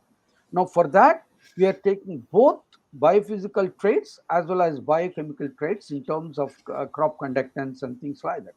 So that is what we are doing it. Now I'm not going into the details about this one. Our interest of telling this one is we are trying to identify the groups within those 200, 300 varieties. In that group, applying this the neural networks and various other techniques, we are also trying to identify which is that precisely identifying that water use efficient crop. Now what we are trying to do here is what is that variation that it has in the transpiration efficiency, that is the water use efficiency based on vapor pressure deficiency, right? So that is what we are trying to do it, to identify not just only the groups of the varieties, but also exactly precisely selecting the variety which is drought tolerant, which is suitable for that crop. We have developed these analytical pipelines that is helping us. I'm not telling that farmers to develop it, even the scientists to reinvent the wheel. You can utilize this one in using this or GitHub. They're all open.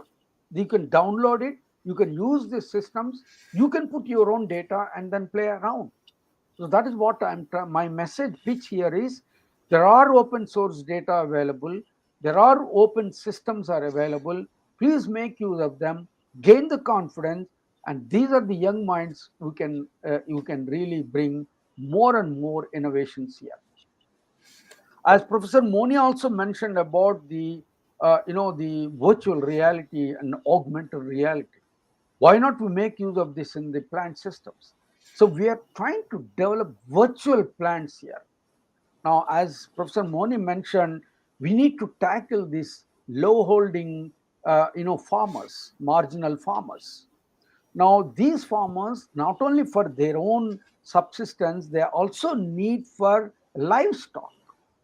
Now, what we are trying to do is in the semi-arid tropics, with the help of this ICRISAT and Purdue University in the Northwest, we are collaborating them to develop these virtual plants. The plants require photosynthesis, right? I don't need to tell many of you. Now, can we harvest this photosynthesis in a manner where the crop residue quality, the nitrogen content, which is very important as far as the photosynthesis is concerned, and that helps us in both quality and quantity for livestock purpose. So our interest is to see whether we can utilize those low end crops and then making use of them to bring out better quality and better quantity for livestock. That's our main intention, because we are using certain techniques here which are again open source. We are trying to develop these virtual plants to see that whether we can utilize, harvest the photosynthesis in a manner that actually the plants look like. Now, if you give these virtual plants to the breeders, they can do it very fast. They can develop the variety which is important. You can, the advantage of virtual plant is you can immerse yourself, unlike in other systems. You can immerse and then play around and then get the results of the one what you are looking for. So that's our main intention of using this artificial intelligence, the virtual reality or augmented reality in developing these virtual plants for us to get better systems here. Now, I'm not going to, yes, we are doing with the various platforms, we are using various standards and processes, we are giving the services in terms of DSS and the agro advisory and things like that. Now it's both top down, friends, and bottom up. Top down because we are using the infrastructure to gain the knowledge from for better decision making. Whereas the bottom up approach, because you're gaining the knowledge from the base, from the diverse and heterogeneous and multi-mode systems, to identify and explore the complex interactions. So that's where it's top down. Now, my pitch here for the young minds is, does data speak volumes, or do we need volumes of data for digital agriculture? Please churn it up and then think about this and see that whether you can think and then bring better and better systems. My talk ends with some takeaways, friends. There's huge opportunities. There's no doubt about that. You want to make, intelligent farming and innovations through these, disruptive tools and technologies. There is, I know we need to think about scale independent precision agriculture to make the systems more affordable, in real time, rapid, and also at the same time efficient and profitable, so that in terms of bringing better standard operating procedures, policies, and sustainable systems.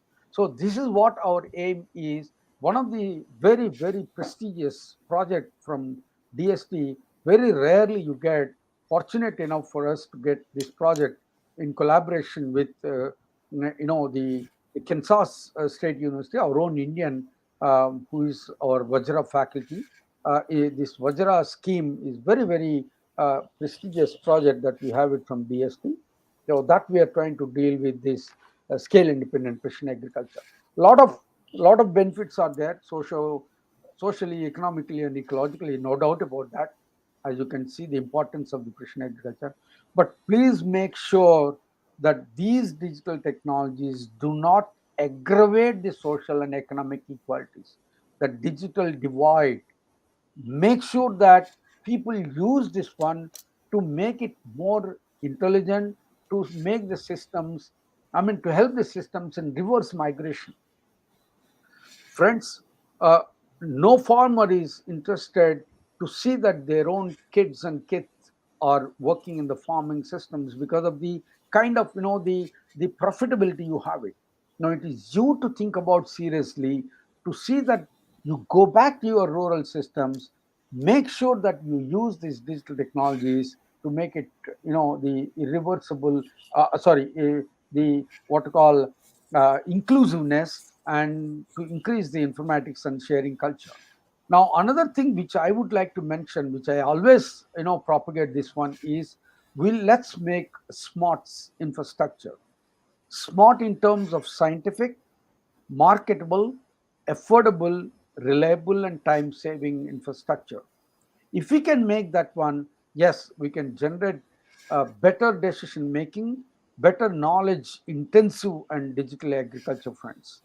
Thank you very much. And if you are interested, please see this book, wherein I'm one of the co-authors in this, Data Science in Agriculture and Natural Resources Management. Thank you, Professor Moni. Thank you, everybody, for giving me this opportunity. Thank you. I'll be very happy to share whatever I know in this subject. Thank you. Yeah. Thank you very much, Dr. Adinarayana. You can come out from the presentation mode. Okay, fine. I'll stop sharing the screen. Yeah. It's very nice that for the last more than 1.5 hours, we were deeply immersed in the discussions, talk, and your delivery of address, and it is very important. Let us remind you our journey together. Yeah, sure. And maybe more than 2 decades. And then when I, from the National Informatics Center, from 1987 onwards on project director for district information system for more than 520 districts, 28 sectoral database development programs. And still it is relevant. And that time technology was not available. 28 sectoral database development program, which included agriculture, animal husbandry, fisheries, education, health, rural development, industries, scheduled caste development, scheduled tribe development. And those days, 87, we had a D-based technology and village level information system. And also stressed the planning scheme, all plan schemes, central sector and centrally sponsored schemes should be visible at village level. So you have to have a comprehensive village level information system. And with the D-based technology on those days, then that it came with the NICNET, facilities, district level centers in all district collectorate. That was a big revolution. I was closely associated, and NICNET and DISNIC were the revolutionary approach on those days. And then 85 and 91, I thought that in order to promote the information system in rural area, the digitalization of 1 lakh primary, and that time is about 90,000 primary agriculture cooperative societies are essential. So in NIC, I was instrumental to have a cooperative informatics division established. And 2019 here in the Government of India establishes a Ministry of Cooperation separately. Say from 1991 to 2019, and then 95, I thought that the importance of informatics in agriculture area. So I read the Rio 8 Summit recommendation, and I thought that when I was given the agriculture sector as a whole for India for introducing computerization, so I had a first conference in Vigyan Bhavan, have the blueprint on IT for agriculture, IT blueprint. And the conference called National Conference on Informatics for Sustainable Development. Many people used to say that what Moni is talking about it. But in collaboration with the Minister of Agriculture, we had a 15 informatics network, and closely associated with that. And from 1995 onwards up to 2013, when I retired as Director General National Informatics Center, many programs, even before internet came into India, with the dial-up connectivity, networking of 3,500 agriculture wholesale markets, AgMarkNet, and proposed to AgriSnet with the 10,000 terminals way back in 2000, and FishNet, and Animal Production and Health Informatics Network, Fisheries Informatics Network, put up the proposal in 2000 itself. And 2009, Government of India, Department and Fisheries Division, and it takes a national workshop to how to go over for Fisheries Informatics Network after the Mumbai attack. And guidelines were issued and given National Fisheries Development Board to establish FishNet in collaboration with the NIC. And there are 22,000 fisheries cooperative, primary fisher cooperative societies in the country. Then 7,000 location-based national animal disease reporting system. Then 2013, I retired as a DGNIC. I joined the Soviet Institute of Engineering and Technology as a Professor Emeritus, established 5 centers of excellence.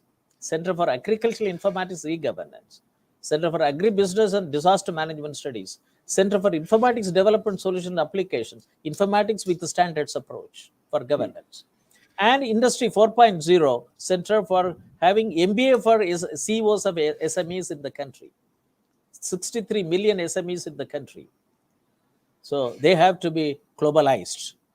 And health informatics. Health is a very, after COVID situation, I have been working in this area. So I thought that if a rural India has to shine, smile, and roar, agriculture, SMEs, MSMEs, and health is more important. Education and finance sector will be anyway taken care of. It's a, it's a denominator. And health informatics, human health, plant health, animal health, soil health, water health, fish health, and environmental health. And if it is visualized on a GIS platform on a village level, at a village level, and it's a big data analytics with AI and so on and so forth, India can emerge as a leader in the world And it is a $1 trillion data economy I have been voicing. And that's why I thought that agricultural informatics discipline is essential, and in the country will take its own time. So I know in with the interest of this Shobhit Institute of Engineering and Technology, which is located in western part of India, western part of Uttar Pradesh, and is an agriculture dominated one. This is the first private university, engineering university, to have agriculture as a use case, and launched MTech level program, MBA in agribusiness, agriculture informatics, and MTech in informatics, and so on and so forth. Then we started our one. I was the vice president and board member of, at that time, Asian Federation of Information Technology. And then, you can remember that we wrote the first paper, which was published in APFITA with Dr. Patil and Dr. Mishra from IRMA. And that is the journey which we have started, started together. Right. Then, my period was over by 2008 as the vice president of APFITA 2 times. And then also, I was the executive committee member of the INSAIT, Indian, National Society for Information, IT in Agriculture. INSAIT. Yeah. And now I'm very happy that you are the president of both. Now it's from Asian Federation of Information Technology is now included Pacific also region. Right. And now the thing is that, when I listened to your address on June 16th at University of Agricultural Science, Dharwad, I was quite impressed. And I think that is the point of reunion between us. Yeah. Thank you. Yeah. And it is very important that you are having an agro-informatics lab in a premier institution, IIT. And it's a public sector university. And another private university is established a Center for Agricultural Informatics and launched a program on MTech in agricultural informatics. Our job is that different universities are doing research work throughout the world. And, and then in order to leave, lots to have a, advantage. And then we have to generate, people to think about rural India. If India is a rural agrarian economy, every institute in this country of higher learning has to give top priority for research and development in agriculture sector. Second, another one, then only second one, we have to work on value chain through which Indian economy can, come up like anything, can cherish, flourish and develop and so on and so forth with the macro level economic focus, with the micro level welfare focus. And this is very important. That's how, I thought that let me have my mission, whether the country recognize or not, the technocrats who were instrumental for various schemes development over a period, we cannot allow to die. Bureaucracy may like it, may not like it. But the thing is that technocrats have got a mission to achieve what they wanted. That's why I chose education field, university as a platform for me to further, grow my intention, develop my intention, try to motivate people to get into agriculture as a preferred option to make rural India shine, smile, and roar. That was an article which I wrote it in 2004. And some of the 5 projects which I developed, I was instrumental, AgMarkNet, Cooperative Network, and many other 5 projects which put it together. I was asked to write an article which was e-governance magazine published it, that under the title that rural India to shine, smile, and roar. And I'm very happy that the new parliament building is having our Ashoka pillar with our lion, and is now roaring, which many of the people have got a problem in this country. That's okay. They can cry, but they cannot roar. Yeah. That is a problem. That you roar that what we should achieve. Why do you want to cry for problems? You solve problems. Yeah. That, and this is 2004-5 that article was published, and that was in my DNA. Many people used to say that, Prof. Moni, you are not an agriculture scientist. I told him that I'm born and brought up in rural area, and agriculture is in my DNA.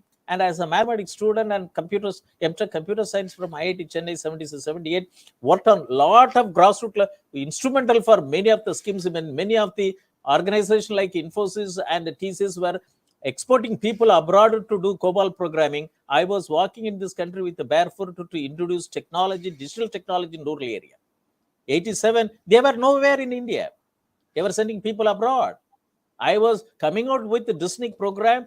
People used to say that it's looked like a World Bank report.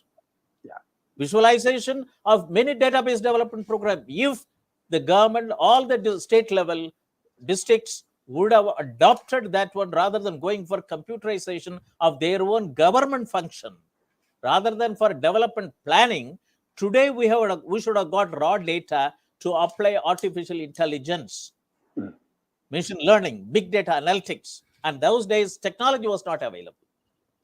And today tools are available, no raw data. Then where will you put it? Will you put it on statistics? And this is that one that, this is, India had always visionary thinkers, always had visionary, platforms, visionary, approach, and it takes time. But I'm very happy that, and as agriculture, we visualize that. That's why I used to say that even computer science department, various engineering colleges, they were producing people for corporates, but they never realized that agriculture is an unstructured problem, semi-structured problem. Artificial intelligence is necessary here. They would have built up a lot of things rather than looking for tools to come from abroad. We would have done it.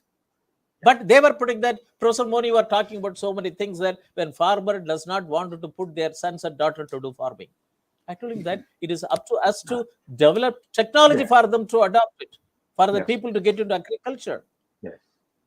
And that's how many of the engineering colleges, IITs, the NITs, and IIMs, they failed in their activity till 2014, even though various schemes were coming. It is all to strengthening government functioning and not for inclusive development, inclusive participation.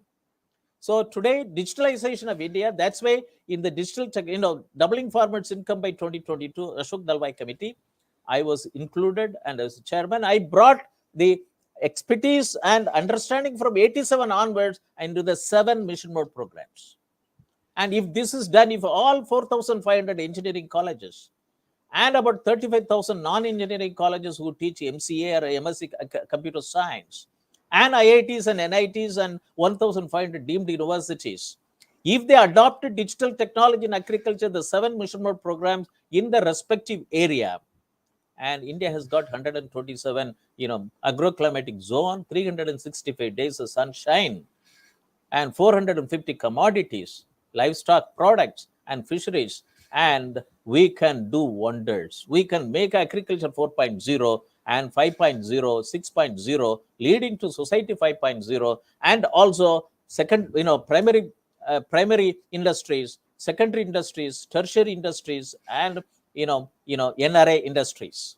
It can evolve with rural India as a focus. I would like to quote that the former chairman of Hindustan Unilever in 2012, he said it in the shareholders meeting, that in rural India can generate $1.9 trillion economy. It can add to the existing GDP in 2012 if rural management is established through technology. Now you can say that is 2012. We can achieve if technology is adopted like what we are doing even in the agriculture sector. The waste is 12. Indian agriculture produces $19 billion worth of agriculture waste. Nobody is interested to convert this waste into wealth. And banana alone, 265 crore banana plants. After cutting the fruit, each one can give 50 rupees. But the farmer has to spend 15 rupees to clear each plant. So 265 crore plant per annum into 50 rupees is equal to 13,000 crores per annum. We are not getting into anything.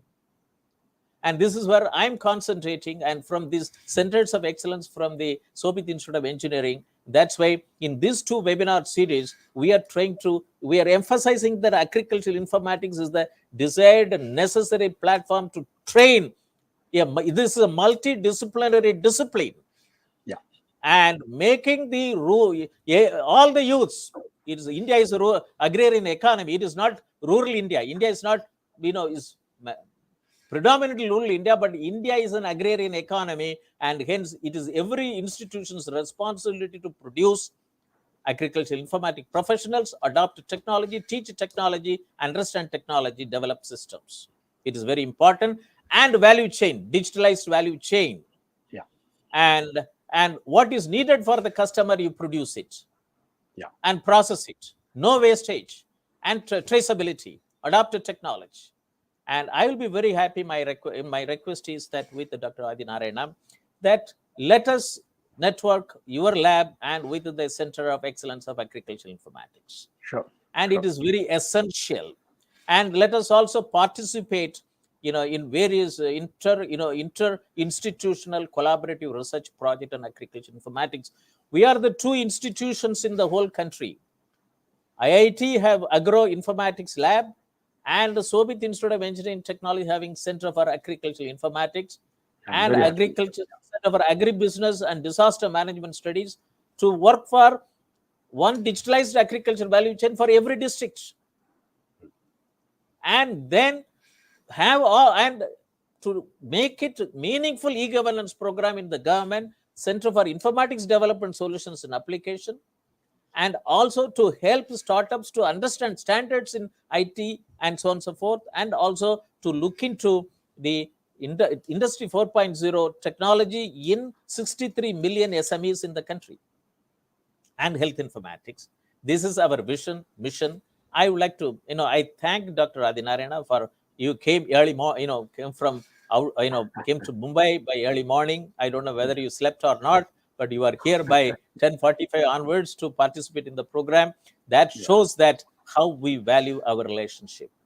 Thank you, and how we want to be interested in bringing technology to the rural area.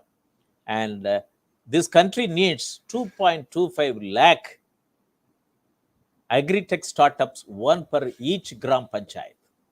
Today, all startups are in urban areas. All startups are in big universities, and there is a collaborative problems in the grassroots level.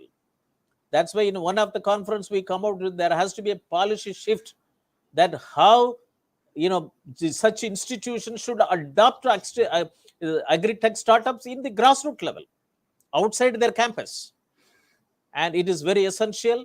And that's why we thought that during the COVID situation, that let us have one webinar series on national webinar series on doubling farmers' income by 2022 to promote the 7 mission mode program of digital technology and agriculture. Many of the district level officers don't know. District collectors don't know.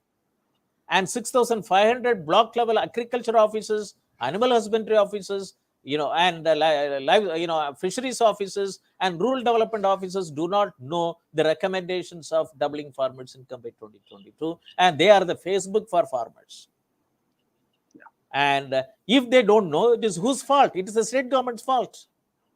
And then, this is, and that's why we thought that being a farmer technocrat with a man who was working for technology adoption from the grassroots level, let me initiate it. COVID situation is a big lesson for us. So internet connectivity, laptop, university platform, put it, and then promotion of open source technology to bring all our NRIs and all experts from India. And then African Asian rural development, in view of that, our activities, they have been working with us since 2013 when I have joined as a Professor Emeritus. And they have also, running this program in association. That's why their logo is there. Yeah. And this today, your talk has gone to 33 member countries of Ordo, 16 African countries and 15 Asian countries and 2 member countries, and invited member countries. And that's how even international organizations involved. And we need to join together, collaboration, connection, cooperation are important for achieving the, digitalization of agriculture system, which will facilitate and strengthen achieving the other 16 sustainable development goals and other associated, targets to be achieved. Right. That is more important. I thank you for, I would like to hear from you final words, and then I close the webinar. Over to you. Sure. I'll be very, very happy when it comes to collaboration of our agroinformatics lab with your center, which is actually offering masters and bachelors and diplomas in agroinformatics. There's no doubt about it, Professor Moni. My pleasure involving with any of your agroinformatics activities. Whatever from my side, please let me know. I will definitely look forward for interactions. Yeah, we will sign an MOU between your lab and which you can take appropriate approval from your institutions and with the Shobhit University Center for Agricultural Informatics, because my interest is that every higher education institution has to have a lab on Center for Agricultural Informatics, right? Whether they teach or not. And that is important because we have to help 14.5 crores operation holders, and livestock holders, and fisheries, commodities, and then natural resource accounting, and generates a lot of data. The farmer generates data, and he is not the owner of the data. And other people use these data, and this is very important. Payback is more important. And each farmer, that's why I raised it that national level farmers database is more important. I wrote as a chief advisor IT in the Ministry of Agriculture during the doubling farmers income. I put up a note signed on 16th August 2018 that with the parameters necessary that, and unless we have a farmer wise data and farm wise data, and it is very, it's very difficult. And we should know. We should know for one farmer, they have to have many number of digital farmers to help him, virtual farmers, by understanding his assets. And that is very important. This digital technology can facilitate, and I'm very happy about that. And it is let us work together and also bring in. Where is your networking organization experts to bring in this technology? Because through this technology, we can tell to the whole world that how we have considering open source technology and agriculture technology for grassroots level, want to help achieving sustainable development goals, and thereafter.